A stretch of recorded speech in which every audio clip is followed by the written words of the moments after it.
Hola a todos, seguimos dando cobertura a lo que sucede minuto a minuto en Venezuela. Los 4 ejes que justificarían la activación del TIAR en el caso Venezuela. Un grupo de países trabajan en el sustento jurídico que respalda aplicación del pacto.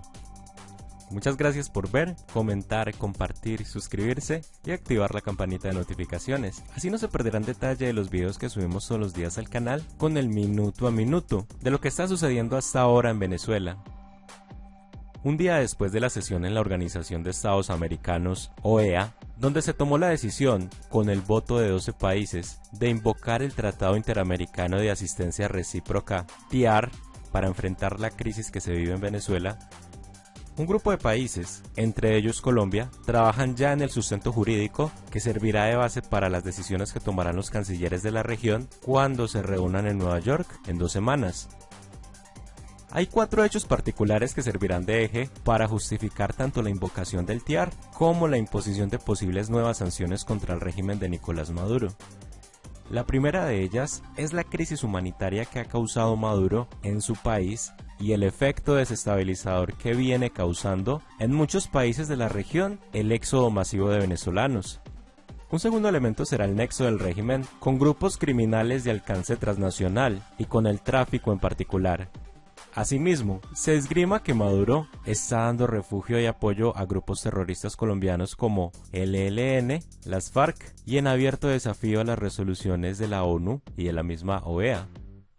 En el último lugar se sumará el bloque de violaciones de derechos humanos que se ha documentado y que hace parte de un proceso en la Corte Penal Internacional.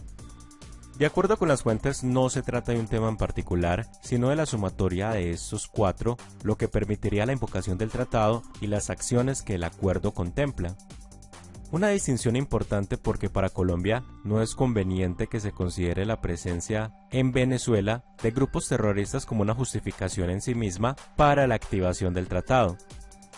Eso porque a futuro podría interpretarse como una licencia para que la comunidad internacional pueda intervenir en el manejo interno que se da a la lucha contra esas organizaciones armadas que trascienden las fronteras. Como se recuerda, el TIAR es un acuerdo que se firmó en 1947 que los compromete a defender a cualquiera de sus miembros frente a una agresión externa o ante hechos que puedan poner en riesgo su soberanía o la paz de la región. Su fundamento estuvo muy asociado al fin de la Segunda Guerra Mundial y al comienzo de la Guerra Fría. El tratado, que se ha usado en unas 20 ocasiones a lo largo de la historia, incluye una serie de represalias para contrarrestar este tipo de amenazas. Entre ellas, el retiro de los jefes de misión, la ruptura de las relaciones diplomáticas o la ruptura de las relaciones consulares. Pero también medidas punitivas como la interrupción parcial o total de las relaciones económicas o de las comunicaciones ferroviarias, marítimas, aéreas, postales, telegráficas, telefónicas, radiotelefónicas o radiotelegráficas y el empleo de la Fuerza Armada. Este último aparte es el que más controversia genera. Para muchos países, el TIAR es la expresión jurídica de la doctrina Monroe, América para los americanos, y que le sirvió de justificación a Estados Unidos para las intervenciones militares del siglo pasado. Pero para sus proponentes es un tratado que cuenta con herramientas coercitivas y de gran impacto cuando está de por medio de la seguridad de la región, a diferencia de la Carta Democrática de la OEA, que se enfoca más en sanciones diplomáticas. Este viernes en Washington, los países seguirán negociando a puerta cerrada las posibles acciones que se podrán tomar durante la cita de cancilleres, que al parecer coincidiría con la Asamblea General de la ONU a finales de septiembre. Paralelamente, Estados Unidos, que hace parte de los países signatarios del TIAR, aplaudió la decisión de activar el acuerdo a través de un comunicado en el que acusó a Maduro de políticas económicas catastróficas y represión política como raíz de una crisis de refugiados sin precedentes que ha agotado la capacidad de los países de la región para responder. Asimismo mencionó los movimientos belicosos de las Fuerzas Armadas venezolanas en la frontera y la presencia de grupos ilegales armados y organizaciones terroristas en su territorio como prueba que demuestran que Maduro no solo es una amenaza para el pueblo venezolano, sino que sus acciones amenazan la paz y seguridad de sus vecinos. De momento, los movimientos militares en la frontera que cita el secretario de Estado de Estados Unidos, Mike Pompeo, no hacen parte de la justificación para la convocatoria del TIAR, pues en sí mismos no constituyen una agresión directa, como lo explicó una fuente a uno de los diarios nacionales. No es lo mismo enviar tropas a una frontera como Estados Unidos, como hace poco se hizo para frenar el flujo de migrantes que llegaban de México, que penetrar en otro país o lanzar un ataque militar, pero el asunto bien podría entrar al temario de la cita de cancilleres dependiendo de cómo evolucione la situación en el terreno.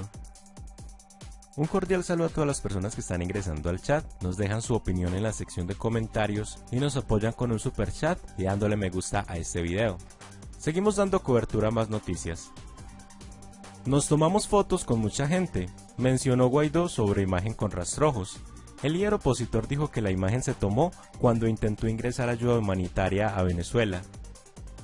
El líder opositor venezolano Juan Guaidó habló este viernes sobre las polémicas fotos reveladas el jueves, en las cuales aparece posando junto a dos miembros de la banda criminal de los Rastrojos.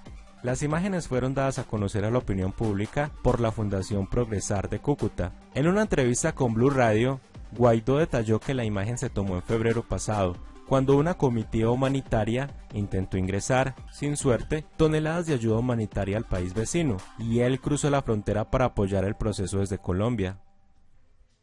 Guaidó dijo que ese día nos tomamos fotos con muchísima gente y con mucho riesgo logramos pasar. Dijo que los hombres con quienes aparece en la foto no le ayudaron a cruzar y que es difícil discriminar quién pidió una foto. El presidente encargado de Venezuela reiteró que con el gobierno del presidente Duque se va a trabajar para atacar la amenaza regional que han conformado grupos terroristas y paramilitares que cuentan con el apoyo del régimen de Maduro.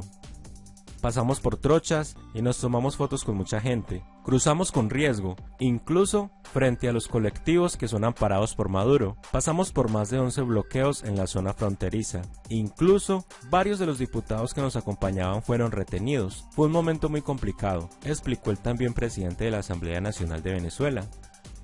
Guaidó aseguró que las fotos que hizo públicas Diosdado Cabello son para desprestigiar y hacer una cortina de humo y tratar de desviar el tema que realmente se vive en Venezuela, como es la carencia de alimentos y el problema de salud, al igual que la alianza que se ha establecido entre el régimen de Maduro y la disidencia de las FARC y el ELN. Sabemos que el régimen de Maduro está amparando a Iván Márquez y a Jesús Santrich. Tenemos que unir fuerzas para atacar a los narcoterroristas. Tenemos que atacar a esos grupos y compartir información como países hermanos que somos y acabar con esta tragedia que vive Venezuela, reiteró Guaidó. El líder opositor indicó también que para ingresar a Colombia contó con la ayuda del ejército y la policía colombiana.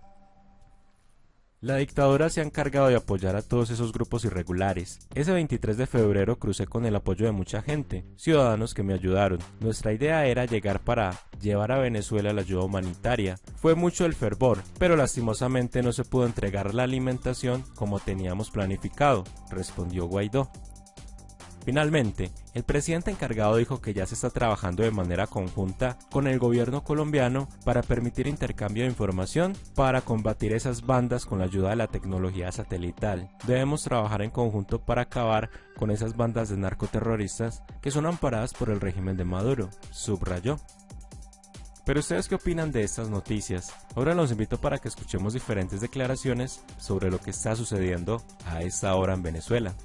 Nunca es motivo de alegría, señora presidenta, señoras embajadoras, señores embajadores, la invocación del órgano de consulta del TIAR. Es señal, evidentemente, de un problema mayúsculo en la región y un problema que todos conocemos. Se reconoce con esta decisión el hecho de que la profundidad de la crisis venezolana obliga a apelar a todos los mecanismos que forman parte del abanico de posibilidades que da el sistema interamericano para hacer frente a distintas crisis. En este caso, evidentemente, hablamos de la venezolana, en este caso, evidentemente, el TIAR, pero el sistema interamericano tiene, como es de conocimiento, un abanico de posibilidades muy amplia en este sentido. Señora presidenta, el régimen dictatorial que hoy oprime a Venezuela ha generado un efecto nefasto en la región. No es del caso reiterar el catálogo de calamidades que es conocido por repetido y por haber sido descrito en tantas oportunidades. pero sí vale la pena siempre tener presente que a los estragos internos se suma la mayor crisis humanitaria de la historia reciente, con más de entre 4 y 5 millones de desplazados en un éxodo que parece no tener fin. Del mismo modo, el régimen de Maduro, como ha sido denunciado por el secretario general Luis Almagro, ha contado con el apoyo irrestricto de la dictadura de Cuba, que viene prestando asistencia a su par en Caracas, y del mismo modo el régimen opresor está demostrado que ha dado amparo a grupos terroristas, incluso extrarregionales como Hezbolá o Hamas, o como escuchábamos esta mañana, a facciones narcoterroristas con empresas criminales, todo ello en connivencia y complicidad con el régimen usurpador de Maduro. Señora Presidenta, todo esto ha sido dicho y no es el caso reiterarlo luego de las descripciones y testimonios convincentes y contundentes que hemos escuchado en esta sesión. Simplemente reiterar la urgencia de una transición pacífica a la democracia en Venezuela, imprescindible y urgente, y para eso el sistema interamericano y la Secretaría General están evidentemente a disposición y en esa senda. Muchas gracias, Presidente.